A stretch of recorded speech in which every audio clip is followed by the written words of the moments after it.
আর বাংলাদেশের স্বাধীনতা তো এই দেশের রাজনীতিবিদরাই করছিল, আপনার বাপে তো করে নাই, আপনার বাপ তো বিরুদ্ধে ছিল। আমি খুব স্পষ্ট ভাবে কথাটা বললাম। এইসব পোলাপানে যে নাবালক পোলাপানে এইসব কথা বললে পরে মনে হয় ধরনের তুমি ধীরা হও, আমি মাটির নিচে ঢুকে যাই। আমি মনে করি ফেব্রুয়ারি মাস থেকে এটা বুঝে যাবে ইলেকশন তারা কবে দিবে এবং কবে দেশে ইলেকশন হবে। তবে ইলেকশন যত দ্রুত হয় ইউনূস সাহেব বেঁচে যাবে, বাংলাদেশ বেঁচে যাবে। আর ইউনূস সাহেব ইলেকশন না দিয়ে তার সরকার যত বেশি বিনা ভোটে ক্ষমতায় থাকতে যাবে, দুর্ভাগ্য তাদের জন্য অপেক্ষা করছে। এটা আমি মনে করি, কাজে ইলেকশন বাংলাদেশের মানুষ আনবে, এবং যদি বাংলাদেশের মানুষকে যদি আন্দোলন করে ইলেকশন করতে হয় ইউনূস সাহেবদের কপালে দুঃখ আছে। যেটা আমি চাই না। আমি চাই ইউনূস সাহেব সবচেয়ে সফলতার সঙ্গে একটা ফ্রি ফেয়ার ইলেকশন দিয়ে জনগণের প্রতিনিধির হাতে ক্ষমতা হস্তান্তর করে উনি নিজের যে বিশ্ব ব্যক্তিত্ব এটা উনি নিজেকে প্রমাণ করুন। এটা আমি মনে করি। রিজওয়ানা হাসানদের কখনো ইতিহাস না। উনি যদি বলেন যে উনাকে আসতে হয়েছে 53 বছর পরে, ওনার কাছ থেকে আমরা কিছুই চাই না। উনি কে? উনি ঠিক করে দিব আমাদের কে উনি, who is she what contribution she has got for the nation. এই তার কখনো উনি কবে রাজনীতি করছেন? ও কিছু এনজিও করছেন আর কিছু ওই যে বিদেশি পুরস্কার পাইলে পরে মনে করেন যে মহান ব্যক্তি হয়েছে, তা না। কিন্তু উনি ওই দিনের কথাটা আমার মনে হয়েছে রাজনীতিবিদদেরকে উনি খুব ছোট করছেন। আর রাজনীতিবিদরা আছে বলে তো রিজওয়ানা হাসান, রাজনীতিবিদরা ছিল বলে তো দেশটা স্বাধীন হয়েছিল।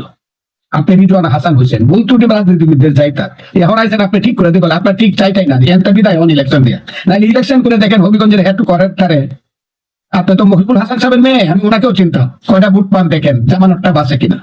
আপনি ঠিক করবেন কি আগে ভোটটা করে আসেন, হবিগঞ্জের মানুষকে জিজ্ঞাসা করেন যে আমি রিজওয়ানা হাসান, মহিবুল হাসান সাহেব আমার বাবা ছিলেন, অমুক ছিলেন তমুক ছিলেন, আমরা সম্ভ্রান্ত পরিবারের ছেলে মেয়ে, ইলেকশন করে দেখেন তো কত পার্সেন্ট ভোট পান। এত বড় বড় কথা, এত অহংকারী কথা বলেন না যে আমাদেরকে কেন আসতে, উনি করতে চাইছে আসমান থেকে আইছে না, উনি ইউনূস সাহেবের দয়া আসছে, এনজিওদের দয়া উনি আসছে। ইউনূস সাহেব যদি বলতো যে ওনার দিনে ইউনূস সাহেবকে যিনি ভাত রান্না করে খাওয়া তাকেও উনি উপদেষ্টা করবেন, ইউনূস সাহেব পারত। যারা আজকে উপদেষ্টা আমাদের ইতিহাসটা করে সাংঘাতিক কিছু গ্লোরি আছে, এটা ঠিক না। কাজে এত অহংকারী কথা রিজওয়ানা হাসান বলবেন এটা আমি আশাও করি নাই কোনোদিন। 53 করতে পারে না বলে পারে নাই মানে রাজনীতিবিদরাই তো এই দেশটা এই পর্যায়ে নিয়ে আসছে। হইতে পারে গণতন্ত্রের জন্য শেখ হাসিনা যা করছে সর্বনাশ করছে, ফেসিজম করছে, হইতে পারে সেটা, কিন্তু দেশটা আজকে যে আপনি এত সুন্দর ভাবে এত বড় বড় কথা বলে, এইসব তো বাংলাদেশের স্বাধীনতার জন্য হয়েছে। আর বাংলাদেশের স্বাধীনতা তো এই দেশের রাজনীতিবিদরাই করছিল, আপনার বাপে তো করে নাই, আপনার বাপ তো বিরুদ্ধে ছিল। আমি খুব স্পষ্ট ভাবে কথাটা বললাম। এটা যদি চ্যালেঞ্জ করতে উনি চ্যালেঞ্জ করতে পারেন আমার সঙ্গে। আমার জানা দরকার কি সংস্কার তারা করতে চান, কে অজ্ঞানী লোকটি আমার জানা দরকার। আমি তাদের যোগ্যতা বা গুরুত্ব কোনো কিছুই বলছি না, আমি শুধু বলছি সংস্কার অনন্তকাল চলবে, যতদিন পর্যন্ত কিয়ামত না হবে পৃথিবী। এই সংস্কার চলছে যেদিন থেকে মানুষ গুহায় বাস করতো, তারপর থেকে সংস্কার শুরু হয়েছে। বরফ যুগ যেদিন থেকে ছিল তখন থেকে, বিগ ব্যাং যেদিন থেকে হয়েছে সেদিন থেকে সংস্কার শুরু হয়েছে। সংস্কার তো অনন্তকাল চলবে। সেই সংস্কারের নাম নিয়ে আপনারা ইলেকশনকে দীর্ঘায়িত করছেন কেন? এই সংস্কার করলে তো 3 মাস লাগে। এখন তো দেখি আমাকে কোনটা দিবেন, আমি 3 মাসে পারি কিনা দেখি, বা আমাদের কিছু লোক আমি সাজেস্ট করি যে এদেরকে দেন, এরা 3 মাসে পারে কিনা দেখেন। আপনারা এটাকে 3 বছর লাগাতে চাচ্ছেন কেন? এর তো বডিটা খুব তুলতুলে লাগে এবং খুব শীতের দিনে খুব আরাম গরম লাগে, সেটাতে বসে থাকতে চান এবং বড় বড় কথা বলতে চান। বড় বড় কথা বলেন না।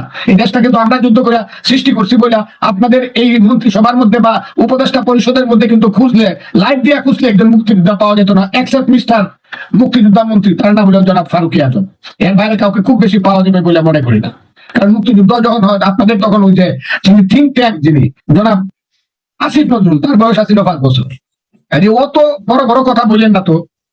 আর যে ছেলেরা বড় বড় কথা মুক্তিযুদ্ধ বলে, সেই সময় তার বাপের জন্ম হয়েছে কিনা, মার জন্ম হয়েছে কিনা, এইটা নিয়েও আমার হয়েছে। আর দূরে থাকলেও মার সাথে বাপের দেখা হয়েছে না, তাদের বিয়ে সাথে তখন হয় না। খালি মুক্তিযুদ্ধ নিয়ে দেশ নিয়ে বড় কথা বলে না। দেশটা আমরা সৃষ্টি করছি, হইতে পারে আমরা ভুল ত্রুটি করছি, রাজনীতিবিদরা সব আপনারা করে ফেলছেন, তা আপনারা কি করছেন এটা আমরা জানি, এনজিও করে এই করে ওই করে আমরা তাও জানি। আর এখন কি করতেছেন, কার চেহারা টমেটোর মতো লাল হইতেছে, তুলতুলে হইতেছে, এই জিনিসগুলো কার কথা ওই প্রতিবাদ করেন না কেন? দ্বিতীয় মাত্রা বসে জনাব দিলুর রহমানের মতো সাংবাদিক যেভাবে বলে, যে অভিযোগ গুলা করে, তার উত্তর দেন না কেন? কেন আজকে বলে পিনাকি ভট্টাচার্য এবং ইলিয়াসের মতো হুসেনের মতো সাংবাদিকরা কেন হচ্ছে? আমি বলি না, আমি বলবো না কোনদিন আপনাদের বিরুদ্ধে, বলে কেন? সব সত্য ঠিক না, সব মিথ্যা সেটাও ঠিক না। রাজনীতিবিদরা সব খারাপ করছে এটাও ঠিক না। খারাপ করলে পরে এই দেশে প্রথম বাজেট ছিল 753 কোটি টাকা, এখন এটা 7 লক্ষ কোটি টাকা দাঁড়াইতো না রাজনীতিবিদরা সব খারাপ করলে। এটা আপনারা করে দেন নাই। রিজওয়ানা হাসান যে কথাটা বলছি, কথাটা তার উইথড্র করা উচিত। আমরা আসছি আপনাদেরকে ঠিক করে দেওয়ার জন্য। আমাদেরকে কেন আসছিল? আপনি কে? আপনাকে তো ইউনূস সাহেব আনছে। এবং এটা পিনাকি ভট্টাচার্য বলে, কেন আপনাকে আনতে হয়, কোন কোটার থেকে আপনাকে আনছে, আমি তো বলবো না। অনেকের আছে চিংড়ি মাছ দেখলেই শরীর চুলকায়, এনার্জি দেখলেই খাইতে হয় না। অনেকের আছে বেগুন খাইলে একটু ফুলে দেয়। এই সরকারের কাছে আমার মনে হয় ইলেকশন ওয়ার্ড যে নির্বাচন নামটাই তাদের কাছে একটা লাঞ্চ। কারণ আমি বহুদিন পরে 4 মাস পরে জনাব ডক্টর মোহাম্মদ ইউনূস সাহেবের মুখে নির্বাচনের একটা সম্ভাব্য সময় শুনতে পেলাম।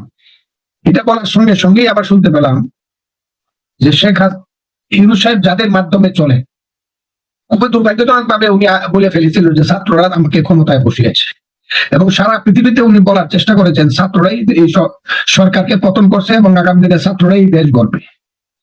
এই কথাটা বলতে গিয়ে উনি কাউকে কাউকে আবার মেন্টর বা মাস্টার মাইন্ড ইত্যাদি জাতিসংঘ পর্যন্ত দেশের বাইরে বলে ফেলেছেন। এবং উনি প্রায় উনি এমনও বলেছেন ছাত্ররা আমাকে বসিয়েছে, আমাকে ওরা যেদিন বলবে সেদিন চলে যাবে। এবং ছাত্রদের মূল সংগঠনের নাম হলো বৈষম্য বিরোধী ছাত্র আন্দোলন, এবং এটার প্রধান ব্যক্তিদের নাম হলো সমন্বয়ক। এটা বাংলাদেশের ডিকশনারিতে খুব রক্তিমুখ করে লেখা থাকবে, স্বর্ণায়ক করেও লেখা থাকতে পারে, সমন্বয়ক। আবার অনেকে বলে সমন্বয়ক। তো এই যে সমন্বয়ক অথবা সমন্বয়কেরা, আমি দেখলাম তারা সঙ্গে সঙ্গে বলে ফেললো কিসের ইলেকশন, শেখ হাসিনা এবং আওয়ামী লীগের বিচারের আগে যদি কেউ ইলেকশনের কথা বলে তাকে আমরা কোনো শত্রু হিসাবে আমরা বিবেচনা করবো। মানে ইলেকশন যে কথা যে বলবে সে হবে কোনো শত্রু, হাসবো না হাসবো